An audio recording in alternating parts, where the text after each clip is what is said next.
Hello there, and welcome to episode 65. Yes, 65 of Little Big Knits. My name is Selma, and I'm coming to you from Ottawa, Canada, where I live with my family and our cat Yoda. We're having a beautiful day here in Ottawa, and I just wanted to pop in and say hello. I think it's been 2 weeks since my last episode, and I told you that I probably wouldn't be here for a while. But then I thought, I've just been to New York, and I've got a whole bunch of footage that I would want to share at the end of the video. And if I wait until my friend Kate has come and gone, then there'll be so much to share, perhaps too much to share. So I thought perhaps I would come in, pop in, share, because I actually have 3 finished objects, and share my footage from New York, and then I'll see you again in 2 weeks. So welcome to this episode. Welcome to everyone, whether you are new or a returning viewer. Hello, and let's see what I've got to share today. So a few things before I start. I wanted to first address the fact that I often get comments about what a beautiful city we live in here in Ottawa. And last time I showed you some lovely footage of a lot of birds and animals that I had seen recently.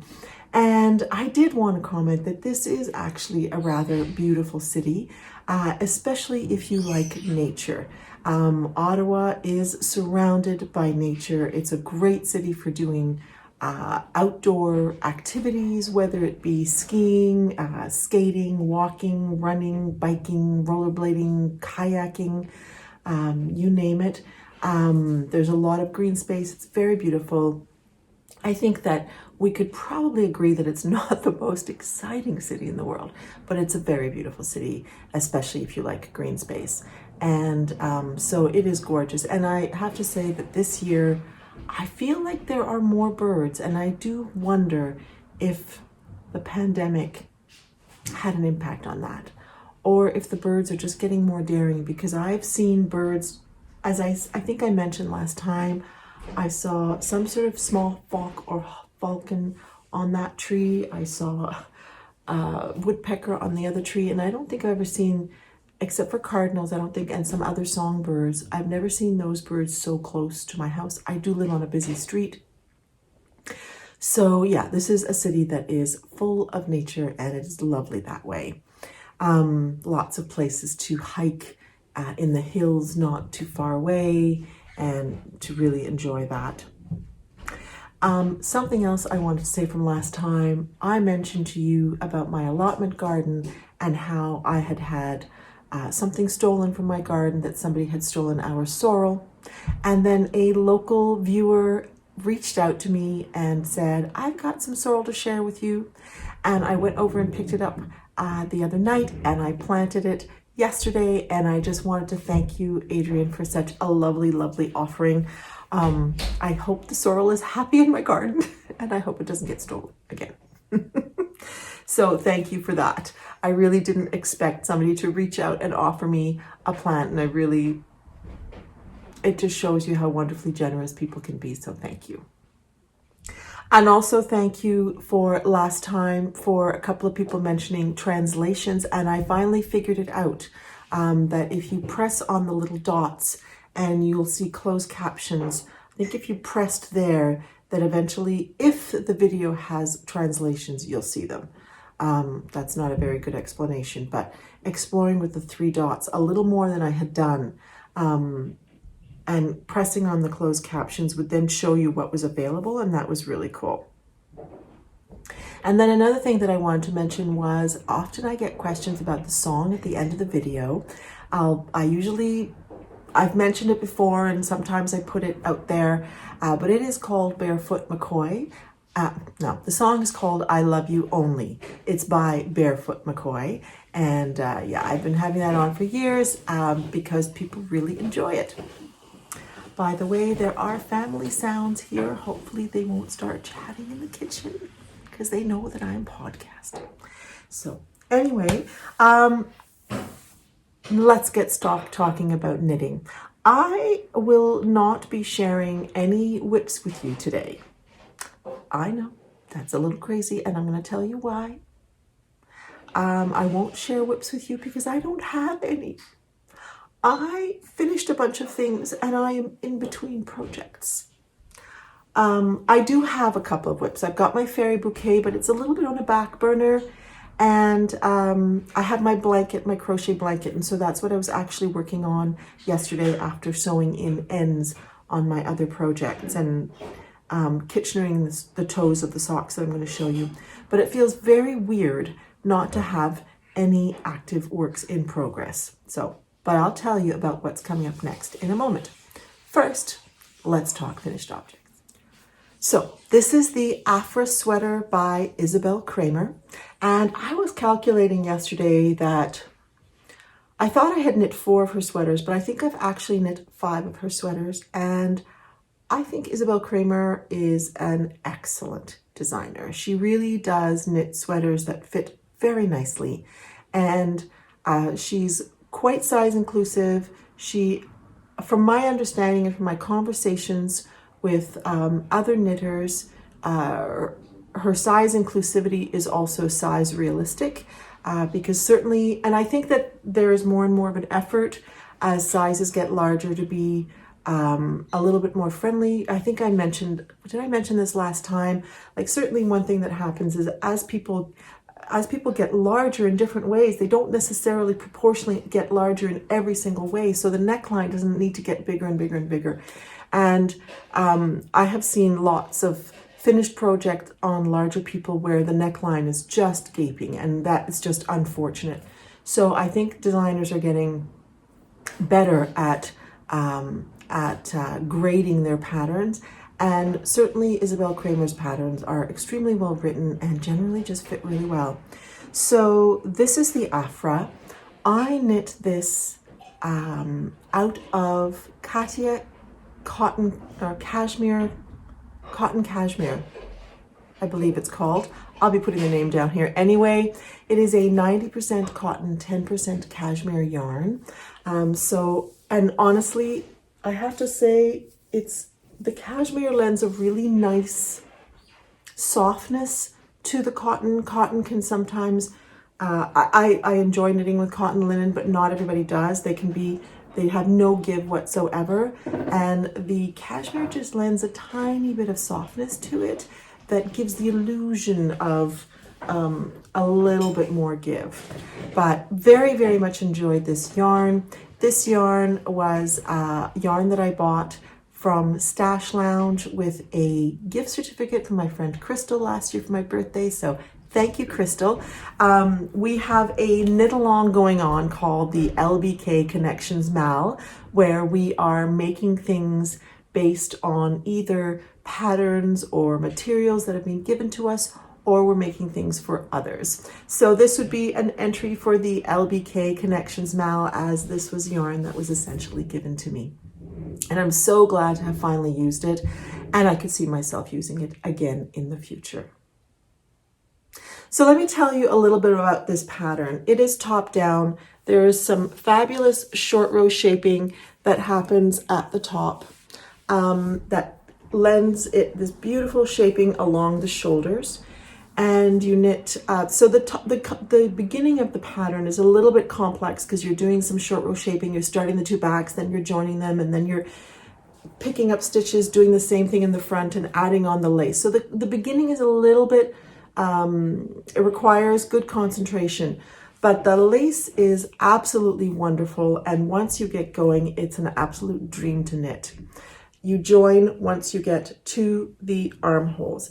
Now, one thing about armholes, I'm going to tell you, I usually do what I want to do when it comes to armholes. Although I have to say that Isabel Kramer's armholes, I ended up making a smaller size because my gauge was looser. So I ended up looking at the armhole size of the pattern, or the size that I would have made had I gotten gauge, because obviously size 2 would normally be for a smaller person, and the hole for the arms would have been smaller, and I don't have small arms. So I looked more or less, I think, at my size that I would have normally made had I met gauge, and it pretty much worked out. But whatever the case, I always make sure that I am satisfied with the hole. I don't want it to be too big and gaping so that you end up seeing my undergarments, and I don't want it to be tight, especially when I get to the bottom and it be uncomfortable. So there's lovely, it's a very simple top, but there's lovely construction because there's a slight, what would you call that? Decreasing of stitches so that you've got a little bit of a dolman thing happening. And I think that it fits really nicely. So I was just sitting down. So here it is. Just a really, really nice top.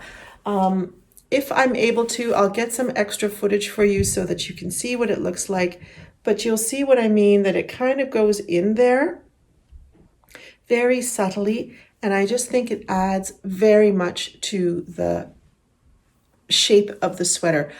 I ended up making this the same, I think the same length as the pattern, and I was a little nervous about it being long, but I think I actually quite like it. It makes for a very relaxed fit. It'll be easy to wear with pants, and yeah, I really, really enjoy this sweater. I just finished it, so I can't tell you how much I really enjoy it yet, but I think it's going to be lovely. We've got today and tomorrow, it's supposed to be very, very warm, and then it's going to cool down a little bit, so we'll see. But I'm really in love with it. I actually thought when I finished it, oh, one in white would be nice. And I thought if I made one, another one, I would do the decreasing towards the waist a little bit faster and make it a tiny bit shorter, and then it would be lovely as something with dresses or skirts as well. Although I'm wearing a skirt today and I think it's just fine. Yeah, love it. I hope it's coming across as the orange that it actually is, because I think last time people were commenting on it being red, but it's actually quite a bright orange. Let's see, I've actually got a red pillow here, so perhaps you can see the difference once the red pillow is there. But this time I get the feeling that it's looking more orange than it did last time. So this is it. This is this sweater, really enjoyable knit, very well written pattern, lovely, lovely yarn. Now to wear it. I've got two more finished objects. These are finished objects that I finished on my trip to New York, to and back from New York, which I'll tell you about a little bit later. The first is this pair of very lovely vanilla socks. I brought both pairs of socks that I had one left to do. Actually, I think I had already knit about this much, so I had to finish the sock, and it was about the same for the other one when I left, maybe a little bit more.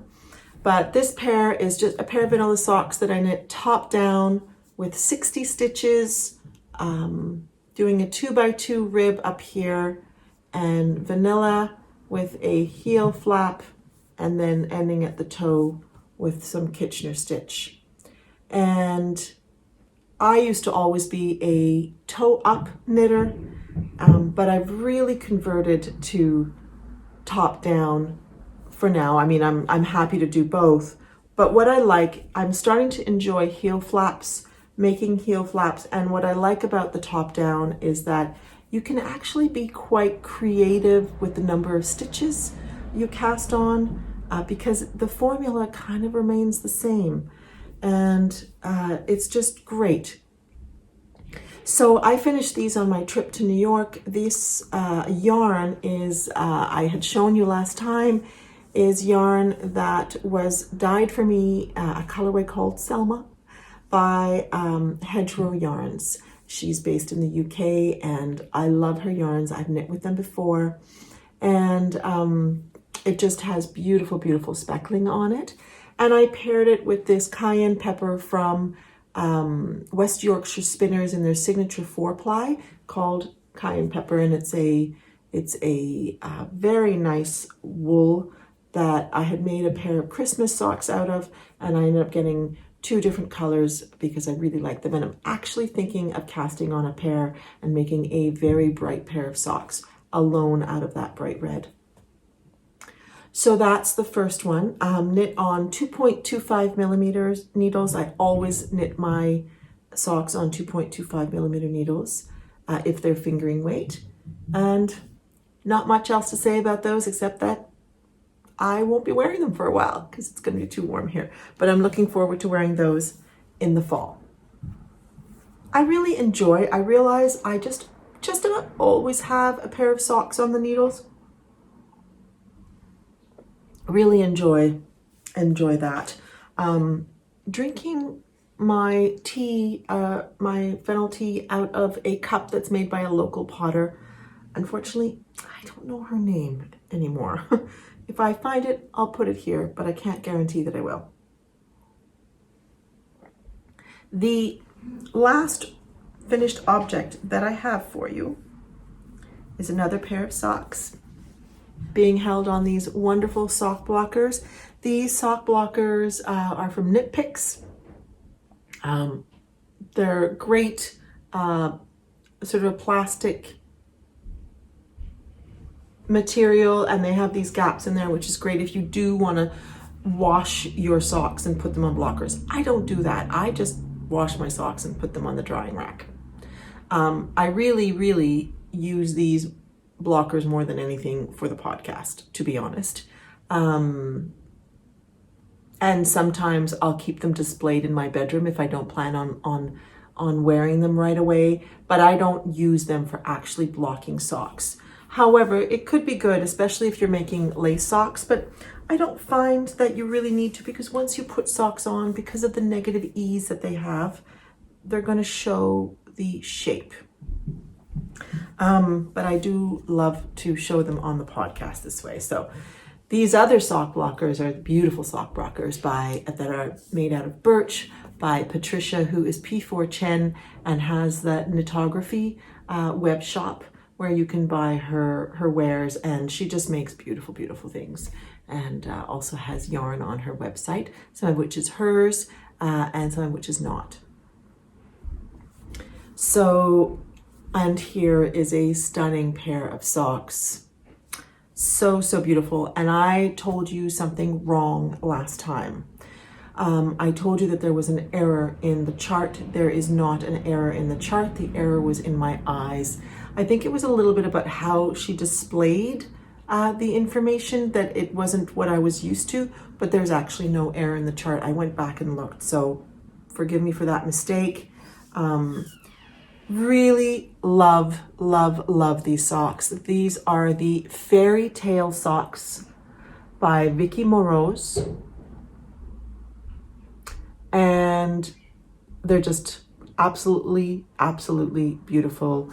Top down. I made a little, her heel flap does not have these garter stitches here, but I added those because I wanted to see what it was like, and I really enjoyed doing that. I know some people really enjoy putting garter stitches at the edge. It makes it easier to pick up the stitches, and it is a nice technique. I really wanted to try it, and it makes it very neat for picking up the stitches. So other than that, I followed the pattern. I didn't do as many repeats. I think she expected there to be one more repeat in the leg, and I didn't want it to be quite that long. I have large calves, so it would have just scrunched the socks down anyway. But I really enjoyed this lace. As I enjoyed this lace, I suspect I'm going to be making another pair. In fact, I thought about making a pair out of the cayenne, which I thought would be absolutely beautiful. That may happen. I do have 3 other patterns by her though, so I thought perhaps I should try one of the other ones. But I really enjoyed knitting this pattern. The lace was just so lovely to do. So I could see myself definitely making this pattern again. In fact, I really feel like it, even though I have the other patterns, I just really enjoy this one. So beautiful pattern. This is knit out of Cascade Heritage, which actually the leftover is here, and so is the ball band. It's color number 5707. which is a bit of a mustardy yellow. And really enjoyed working with the yarn. Once in a while, there's like a little fluff that comes off of it, but otherwise a very, very nice yarn. And I'm just very curious to see how this yarn wears. So looking forward to wearing these socks in the fall as well. Alex Collins of the Alex Collins podcast, and she has the Alex Collins bags, which this pattern or this project was actually housed in. You saw it last episode. She has used this yarn a lot and spoke very highly of it. So I wanted to try it as well. So I had gotten this yarn when I went to Montreal for Knit City Montreal. I had gotten it at a shop called La Maison Tricotée. So love the color, happy to have tried it, curious to see how it wears. So yeah. And really love the pattern, as I said already. I've just really, really enjoyed it. So those are the things that I finished in the last 2 weeks. They were all projects that were underway and got finished. I couldn't put this down, I have to say, when I was working on this Aphra. Really couldn't put it down, really love it. It's meant to be a winter sweater, which is something I didn't mention at the beginning. Although Isabel Kramer often does this thing where she has one version with a long sleeve, and then she'll have a picture where there's a long sleeve and then another one where there's a short sleeve. And I don't know if she did that with this one, but I certainly saw summer projects with this sweater and realized, ooh, that would be nice. And I'm really glad I did it. So there you go. My 3 finished objects for you today. And as I said, I don't have any works in progress. I haven't started anything new yet, which yesterday, I have to say, it gave me a slight panicky feeling. But I thought, calm down, Selma. It's an opportunity to work on your blanket. And I've got some plans, and I'll just briefly tell you about those. The first plan, and I did some more swatching last night, is to use these yarns. And I mentioned this to you last time. This is the Silk Linen by Aphra Yarns. I got this from Rose when I was at Knit City Montreal. Here is the label. And this is the Dark Like My Soul colorway. It's a beautiful, beautiful blue. And I swatched a little bit more last night. And I'm hoping that I'll cast on today because I used 3.5 and I went down to a 3.25. Got gauge on 3.25, and I'm going to start the sweater called Opale. So that might happen today. We'll see if I have time. I've got a lot going on, trying to get the garden going, trying to get my house ready for Kate. I'll be editing this video, so we'll see if I get that started. I'm also hoping to start a test knit on a pair of socks, but that's not confirmed yet, so I'll wait and I'll tell you more about that next time. I may not be able to show it to you. And then the other thing that I'm going to start and that I'm very, very excited about, I'm going to tell you, is a shawl called the Giselle. The Giselle shawl is by Camilla of Camajo Knits.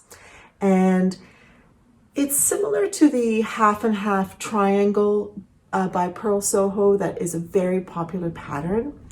And when I saw this, I thought, ooh, I really like this. It is a triangle. I don't think it's knit in the same direction. I haven't gotten the pattern yet. I have to do that. But one half of the triangle has lace and you're using 2 different yarns. I have had this in my stash for the last year, this yarn from Arctic Crafts in this moody mauve colorway. And at first I had thought about making a top with it.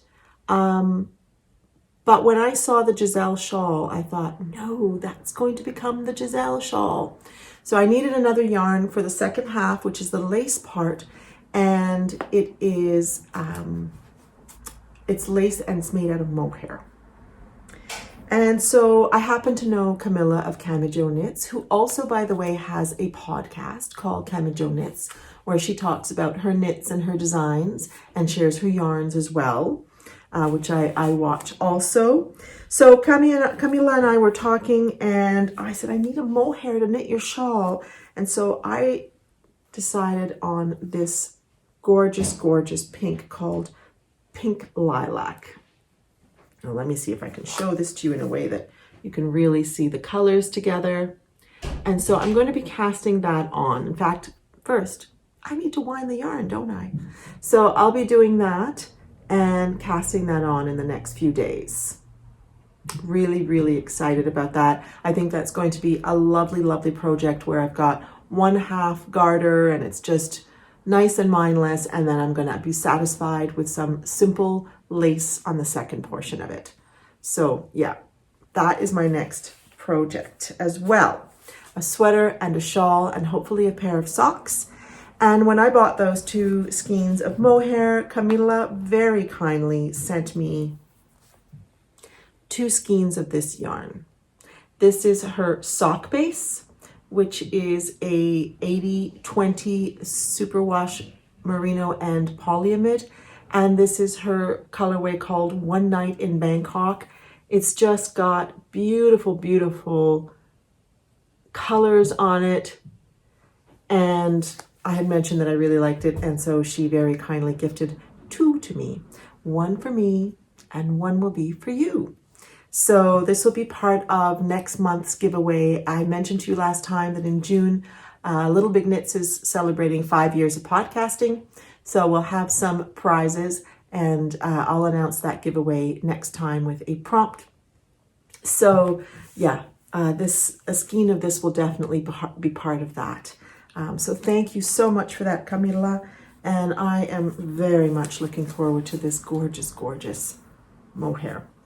So yeah, that's the only acquisitions that have come into my life in the last 2 weeks. This beautiful yarn was ordered, and had it been ordered before last podcast? It must have been, and then it arrived. So very much looking forward to that. And I'll show that to you next time I podcast. So I'll just share a couple of things with you before leaving you with footage and telling you about New York and leaving you with footage about New York. A book I recently finished, well, actually I finished it a while ago and I just haven't spoken to you about it, is the most recent book by Mary Lawson, who is an Ontario writer. I don't know where she lives exactly, but she always writes about a town in northern Ontario. It's a fictitious town. It's usually a town called Struan. This time it was a town called Solace, and the book is called A Town Called Solace. And I absolutely loved this book. I have enjoyed every single one of her books, and every time I read a book of hers, I don't want it to end. She writes about ordinary people living, ordinary events, but just the interminglings of humans and the decisions that people have to make. And yeah, I really enjoyed A Town Called Solace. I listened to it on Audible. It was really well narrated. Absolutely loved. There were three narrators, and one for each of the characters who had a voice in the book. And it was just really, really, really lovely story. Very much enjoyed it. On TV, I've actually been watching a Finnish series called Deadwind.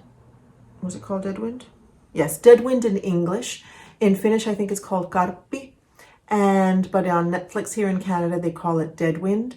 I'm not quite sure why, but it is a Finnish police series. There are 2 seasons. I watched the first season and I thought I would do that as a way to listen to Finnish and practice Finnish, and it was really great that way.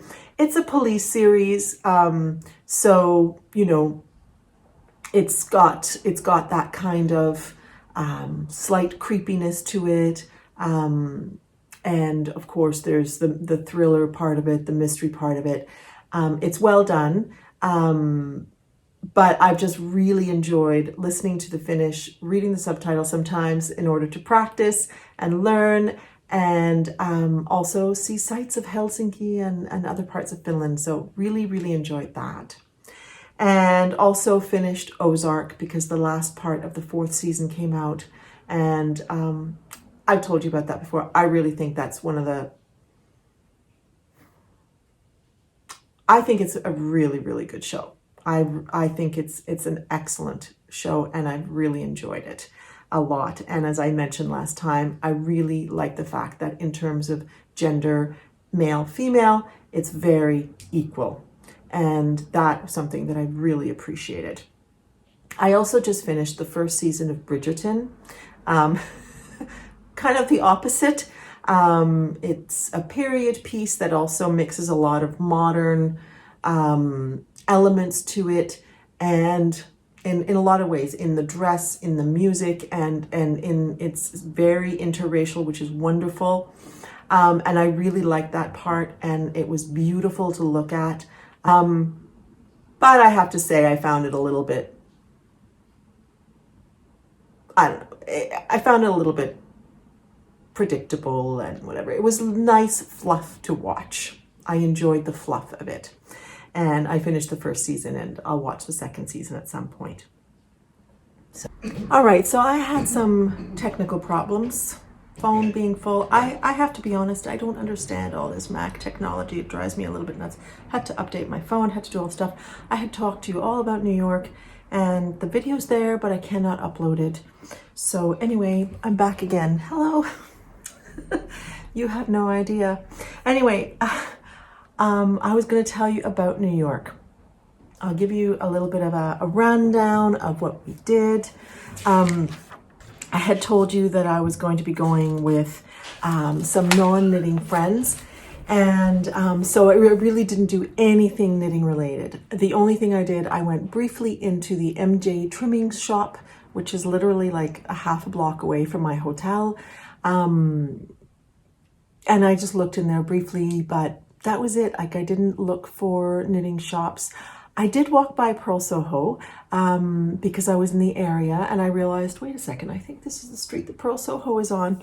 And so I wanted to see if there was a little bit more explanation about why they do not have their storefront open. I thought maybe the store's boarded up. The shop is still there, and they have a note on the door saying that the shop is not open, that you can visit their online store. That's it. But there are still things in the shop, so I don't know. There's nothing else on their website, so that's the only store that I would have been kind of excited to visit within the city. And I just wasn't going to go into other areas to look for yarn stores.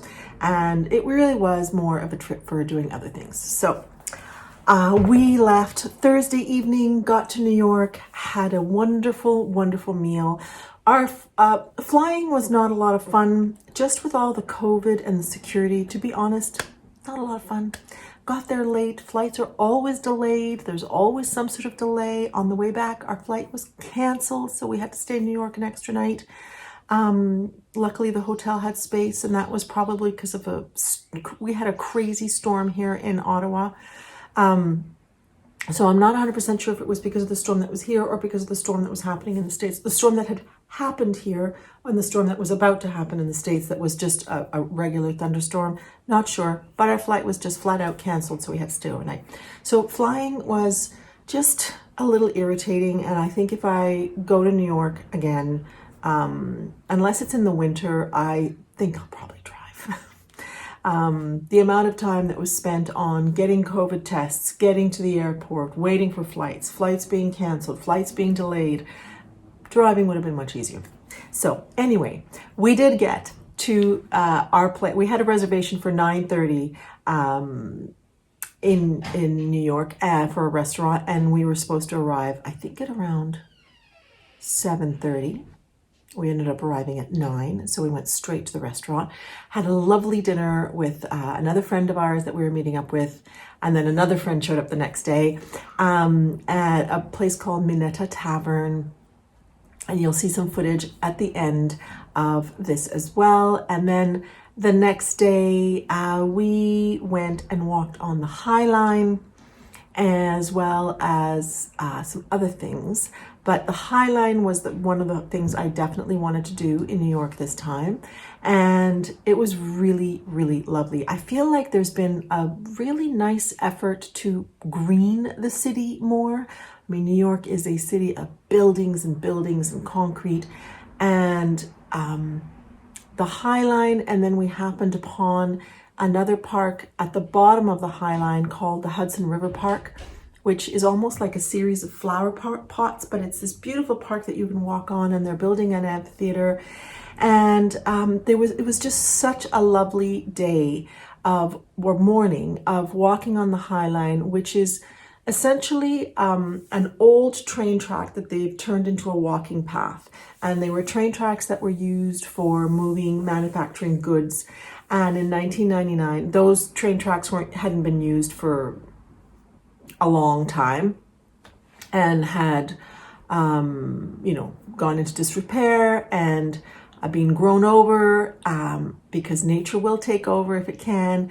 And then in 1999, a project was created to make a walkway, and it's beautifully curated with plants, and it's just lovely. And there's buildings, you're sort of walking between buildings, and it's just absolutely lovely.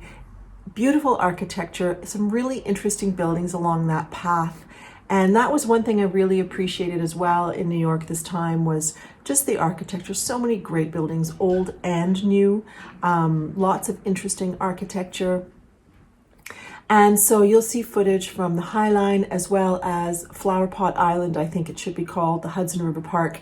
I didn't take a lot of footage inside the park, but it really was lovely, and great way to spend a beautiful sunny morning. Then we walked over to Soho, Greenwich Village. My friend wanted to do some shopping there, and we also had lunch. And then we walked over to the Tenement Museum, which I don't have any footage of because they didn't want you taking any footage of the museum, because the museum is actually a series of installations inside a building. They have recreated tenements, very small apartments that belonged to actual families, immigrant families, many Jewish, but also other nationalities, Italians, different Russians, Jews, German Jews, different ethnicities. And you bought one, your tour was for one of the tenements, whether it was from 1911, that was the one we did, from 1930s, from the 1800s. There were different kinds of tours, and we got to see, and they have a building in which that these people actually lived in, and they've recreated their tenements. And it's really interesting, beautiful installations, interesting museum in the sense that you are learning history through story of real people. It was really great. Very, very much enjoyed it. And then we went back to the hotel and had a dinner at the German beer hall across the way from our hotel because we were tired. The next day, Saturday, got really hot. Saturday and Sunday were very, very hot and humid in New York. And so although I really enjoyed the days, I was tired, and we were walking 10 to 13 kilometers a day. And we were walking in this extreme heat. Lots of water was drunk, but it took a little bit away from the pleasure, I have to say. But Saturday, we went to the New York Library, which you'll see footage of as well. Beautiful, beautiful building. And we were able to go into the research area because my friend was actually looking for something in particular. And it's not only a library, in fact, it's a very serious library. It's not like the libraries, the little libraries, the little outlets where you go and, you just go and look for a book and you take it out. That is more of a research library, but they also have exhibits. So there was a little exhibit on insects. There was another exhibit where they had books from the library by female photographers, and that was really interesting. And then we walked over to Grand Central Station and went into the Whispering Gallery as well, which it's famous for. There's an area where the acoustics of the building mean that you can talk into a corner and the sound travels to the other corner and the person can hear you there. So that's pretty fascinating. And it's a beautiful, beautiful, Grand Central Station's pretty magnificent. And then we walked over to Central Park, walked a little bit in there, although it was just so crazy hot. And we went and had lunch and went to the Guggenheim, which was spectacular. There was a exhibit on Vasily Kandinsky, whose work I've always really liked. I used to actually have a poster of his in one of my early apartments. And that was really interesting, interesting exhibit, and just beautiful to be in that building. And you'll see how the exhibit is essentially, it's a central rotunda, and you've got this walkway that you're walking up. And I suppose you could go all the way up and walk down if you wanted instead.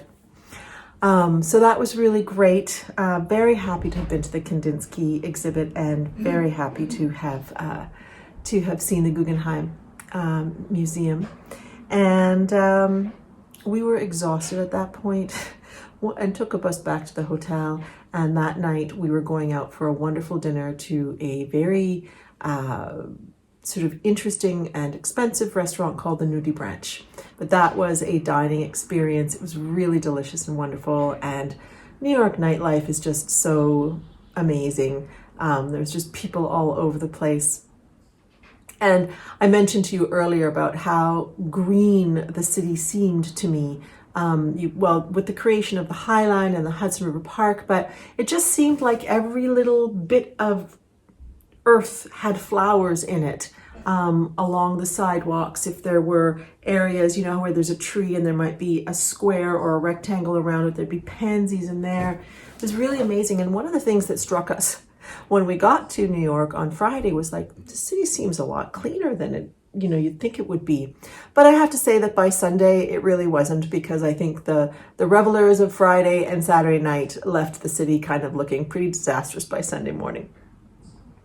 But yeah, it was really fun to be out with people. And then Sunday, went on my own. My friends went and did other things, and I had wanted to go to the Ellis Island Museum, as I had mentioned, and there hadn't been any tickets.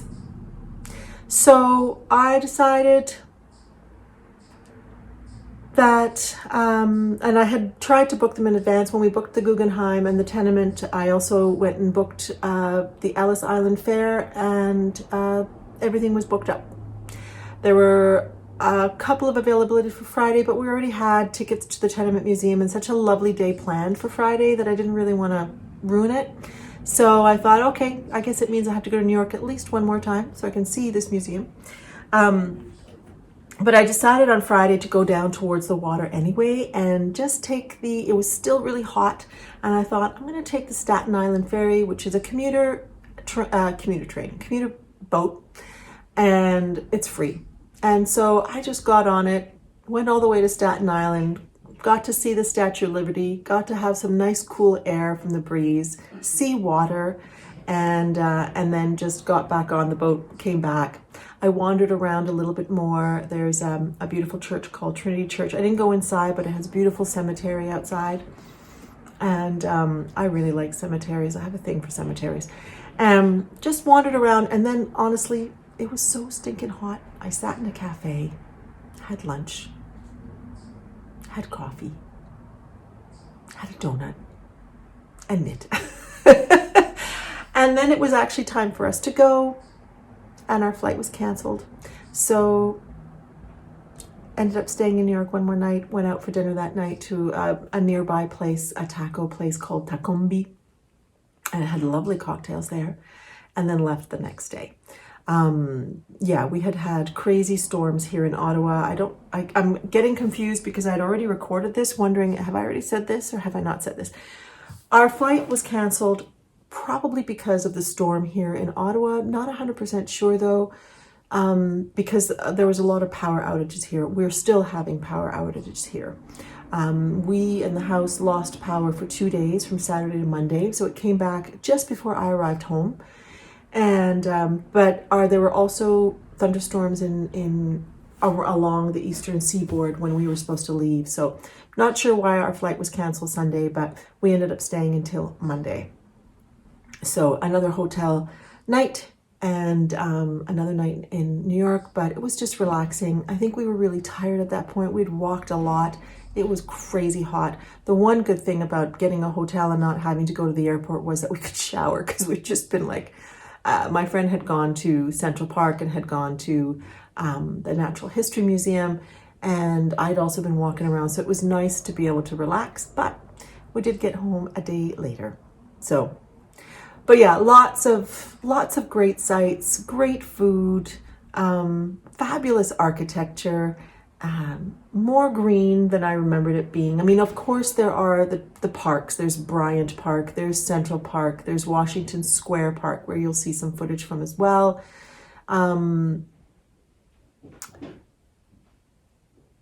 It was absolutely lovely that there was so much green. I was thinking, but I have been in the summer before, so I was like, why didn't it seem so green to me before? But maybe they're just things that I'm noticing now.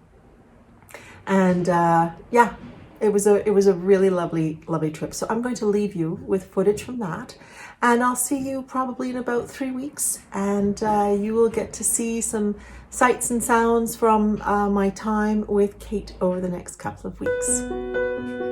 So I'll see you then.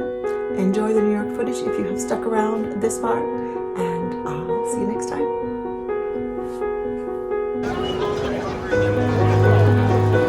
So this is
the stars have come in close just to see you, I suppose, and they're a-gleaming.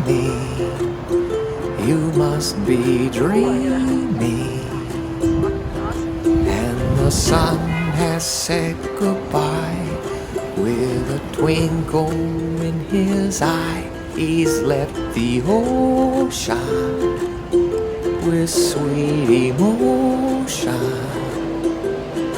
We go dancing in the rain, riding on the midnight train, away so slowly.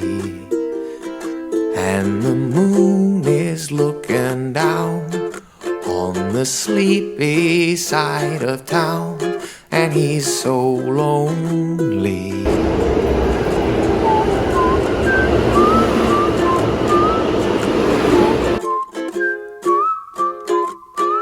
I love you only.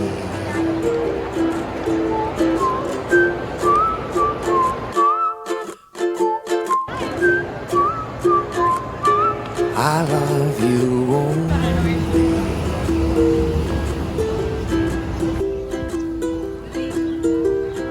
All the birds have taken flight.